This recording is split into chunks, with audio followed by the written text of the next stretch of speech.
నా పొలంలో మొలకలు వస్తున్నాడు అబ్బాయి వస్తున్నాడు. 14th వీక్ లోకి వచ్చేసాము మనం ఇప్పుడు. మీకు ఈ అయ్యో మావయ్య ఎప్పుడు రావడం? ఇప్పుడే వచ్చారు మావయ్య. ఆ రిగ్రెట్ ఏంటి, అది ఏ వారంలో చెప్తూ లెట్ us స్టార్ట్ టుడే. నేను మెగా చీఫ్ అయిన వీక్ సాఫ్ట్ గా నీట్ గా చేయాల్సింది, బట్ కొంచెం లాస్ట్ అయిపోయాను. That's my biggest regret. బాగా ఎక్సైట్మెంట్ ఫీల్ అవుతుంది. సంచాలక్గా నీ పర్ఫార్మెన్స్ గురించి నువ్వు చెప్తావా నేను చెప్పను? అది రే రామ్ సో సంచాలక్గా దట్స్ గుడ్ పర్ఫార్మెన్స్. నో నేను అబద్ధం చెప్పడం ఏంట్రా? నిజం చెప్పలేదు. సారీ తీసుకురా.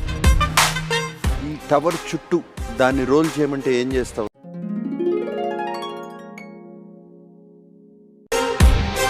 నబీల్, సరిగ్గా చుట్టడం అంటే ఇది. మీద 15 lakhs రాశావు సార్. ఆ రాసింది మళ్ళీ తీసుకెళ్లి షెడ్డర్లో ఎందుకు వేసావు? విన్నర్స్ అందరూ సెల్ఫిష్ అనుకుని ఆట సరిగ్గా ఆడకపోతే ఏమవుతుంది? They will never be a winner. ఏం చెప్పావురా? ఇందులో నీకేం అర్థమైందిరా? అర్థం కాకే ఏం చెప్పావురా సార్. గారు ఇలాంటప్పుడే గుండె రాయి చేసుకోవాలి. ఏం కావాలని కొట్టాడని నువ్వు అనుకున్నావా? కొడుతున్నావు అని చెప్పానే తప్ప కావాలని కొట్టావు. నువ్వు కొడుతున్నావు అయన్నొద్దు, పాయింట్కి రా. మాత్రం ఆ దెబ్బ విషయంలోనే కావాలనే కదా బే అన్నావు. కోపంలోనే వచ్చేసింది. నీ బొందరా నీ బొంద. అందరి అభిప్రాయం నువ్వు చాలా సేఫ్ ఆడతావు. అప్పుడప్పుడు నేను ఎందుకు పుట్టినానా అనిపిస్తుంది సార్. నీ ఆటలో ఏ రిగ్రెట్ లేదా? నిఖిల్తో నాకు అంటే ఇద్దరికి గొడవైంది. చెప్పు, ఏదో ఒక్కటి చెప్పు.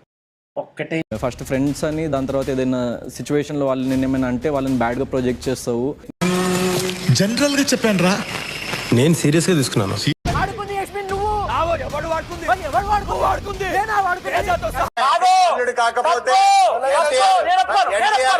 వాడుకున్నాడు అనేది ఎంత డెరిగేటరీ. కానీ మూసు కూర్చో అంటే తప్పుగా. This week double elimination. నేను చూసింది చూస్తుంది అంత నిజమేనా? అవుట్ లో ఒక కటౌట్ కిందకి పడిపోతుంది. ఆ house mate will be eliminated.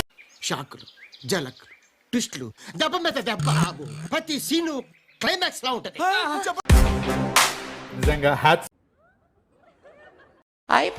Come on beat me యార్.